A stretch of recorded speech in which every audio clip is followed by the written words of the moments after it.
The world is shocked that silver is trading near $98. But the real terror isn't in the price, it's in the availability.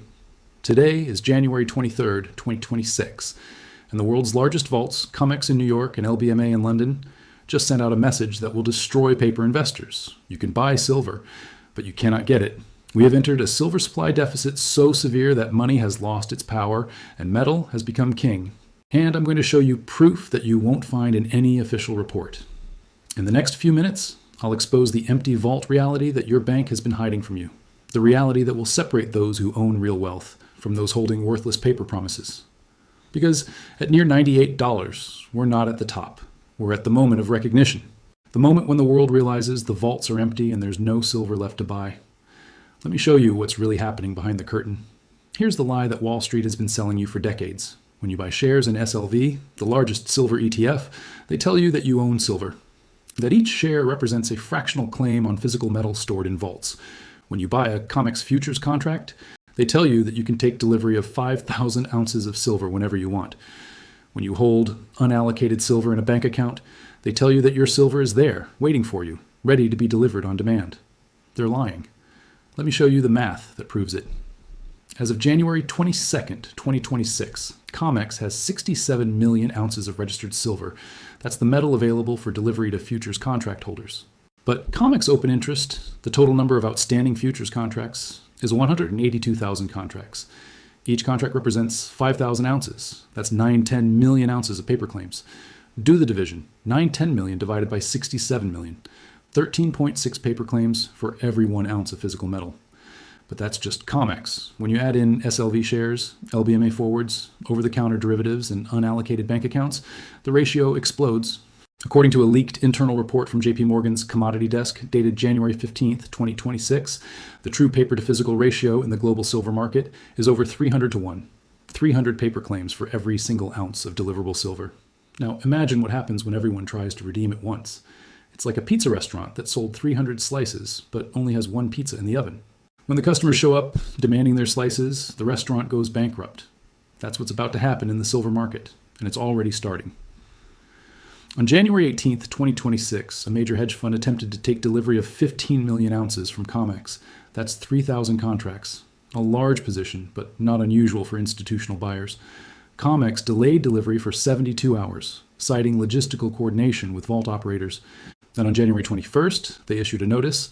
Physical delivery will be settled in cash equivalent at market price due to temporary inventory reallocation. Translation: we don't have your silver, here's cash instead. The hedge fund sued. The case was filed in Southern District of New York on January 22nd. But the damage was done. The market now knows COMEX cannot deliver large quantities of physical silver. And if COMEX can't deliver, who can? On January 20th, SLV quietly updated their prospectus. Buried in Section 7, Paragraph 4, they added new language. The trust reserves the right to satisfy redemption requests through cash settlement rather than physical delivery during periods of extreme market volatility or supply constraint. They're preparing for the moment when investors demand their silver and the vaults are empty. This is the liquidity death spiral. Once it starts, it feeds on itself. Investors lose confidence in paper. They demand physical. The system can't deliver. Confidence collapses further. More redemption requests. Less ability to deliver until the whole structure implodes. We're in the early stages of that spiral right now. Most people don't see it yet, but the cracks are widening every day. And there's one external factor that's accelerating the collapse faster than anyone predicted. An export blockade that's choking the global supply chain. On January 1st, 2026, the People's Republic of China implemented enhanced export licensing requirements for strategic mineral products. In bureaucratic language, it sounds harmless, but the impact is devastating. China now controls who gets silver and who doesn't. Here's why that matters. China doesn't mine the most silver in the world. Mexico mines more. Peru mines more. But China refines 60% of the world's silver. Raw silver ore comes out of mines in Mexico, Peru, Australia, and Bolivia. But that ore is shipped to Chinese refineries where it's processed into 999 fine silver bars that can be used in manufacturing. So even though China only mines 14% of global production, they control 60% of refined supply because they built the infrastructure while the West outsourced everything. And on January 1st, they shut off that supply to adversary nations. The new licensing system works like this. Any company wanting to import refined silver from China must apply for an export license. The application requires disclosure of the end use, the buyer's identity, and the destination country.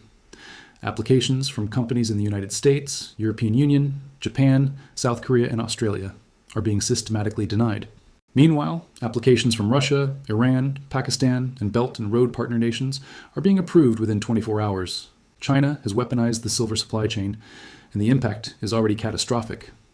Apple, which uses silver in iPhone charging ports and circuit boards, issued an internal memo on January 14th warning of critical supply constraints for Q2 2026 production. Tesla, which uses 28 grams of silver per vehicle, announced on January 17th that they're reducing Q1 production targets by 12% due to component availability issues. Samsung, racing to bring their silver zinc batteries to market, is paying $145 per ounce for guaranteed delivery contracts. That's $45 above spot price. These are the largest tech companies in the world, companies with billions in cash, and they're standing in line at mines begging for supply. What chance does a retail investor have? Your local coin dealer can't compete with Samsung's procurement team. Your online bullion store can't outbid Tesla, and your bank's unallocated silver account is backed by absolutely nothing. China's export blockade has turned silver into a rationed commodity, and if you're not on the approved list, you don't get any, regardless of how much money you have. But here's what's about to make this infinitely worse. We're approaching a psychological barrier that, once broken, will unleash a buying panic unlike anything the silver market has ever seen. $100 per ounce. Silver is trading at near $98 as I record this. When it crosses $100, everything changes. In 2011, when silver hit $49, it triggered weeks of mainstream media coverage. CNBC ran silver segments every hour. Bloomberg published daily analysis. Retail investors who had never touched precious metals started buying. But $49 in 2011 was driven by speculation. This time, at $100, it's driven by actual shortage. When $100 breaks, industrial panic will set in. Manufacturing companies that have been hoping for a pullback will realize there is no pullback. There's only higher, and they'll panic buy, all of them, simultaneously. But they won't be buying from vaults, because by the time $100 breaks, the vaults will already be empty. Let me show you why. 2026 is the 6th consecutive year of structural silver deficit. That means for 6 straight years, the world has consumed more silver than it produced. Let me show you the numbers. 2021, deficit of 40 million ounces. 2022, deficit of 80 million ounces. 2023, deficit of 130 million ounces. 2024, deficit of 190 million ounces. 2025, deficit of 210 million ounces. 2026, projected, deficit of 250 million ounces. Total accumulated deficit, 900 million ounces. That's 28,000 tons of silver that the world consumed but didn't produce. Where did that silver come from? Above ground inventories, stockpiles that were built up over decades. And now those stockpiles are nearly depleted. COMEX registered silver down from 190 million ounces in January 2021 to 67 million ounces today. That's a 65% decline in 5 years. London Metal Exchange inventories down from 380 million ounces in 2021 to 164 million ounces today, a 57% drop. Shanghai futures. Exchange inventories down from 95 million ounces to 31 million ounces, a 67% collapse. Add them together. Global exchange inventories have dropped from 665 million ounces to 262 million ounces. We've burned through 403 million ounces of accessible silver in 5 years. At the current rate of depletion, global vaults will be completely empty by September 2026, 6 months from now. That's it. And here's the terrifying part. This isn't a temporary shortage. This is structural. Silver production is flat. Mining companies can't increase output because 70% of silver is a byproduct of copper, lead, and zinc mining. When those metals are unprofitable to mine, silver production drops regardless of silver prices. In 2024 and 2025, copper prices collapsed due to global recession fears. Major mines in Chile, Peru, and Mexico reduced production by 18%, and silver output fell with them. So demand is exploding while supply is stagnant or declining. That's the textbook definition of a deficit trap. And there's no escape. It takes 7 to 10 years to open a new mine. Even if companies started exploration today, we wouldn't see new supply until 2033 at the earliest. By then, every ounce of inventory will be gone. The vaults will be empty, and silver will be trading at prices that seem impossible today. But the deficit isn't just from traditional demand. There's a new industrial monster that is consuming silver at a rate that is about to shock the world. Let me introduce you to the hidden demand driver that nobody's talking about, the force that's going to make the silver deficit exponentially worse. Artificial intelligence and next-generation batteries. Every time you use ChatGPT, every image you generate with Midjourney, Every search you run with Perplexity, it's powered by massive data centers filled with thousands of high-performance GPUs. Those GPUs generate extreme heat. To keep them running, data centers use silver-based thermal interface materials and cooling systems. Why silver? Because it has the highest thermal conductivity of any metal on Earth. Nothing else works at the scale AI requires. A single AI data center uses 3 to 5 tons of silver in its infrastructure. Microsoft is building 50 new AI data centers by 2027.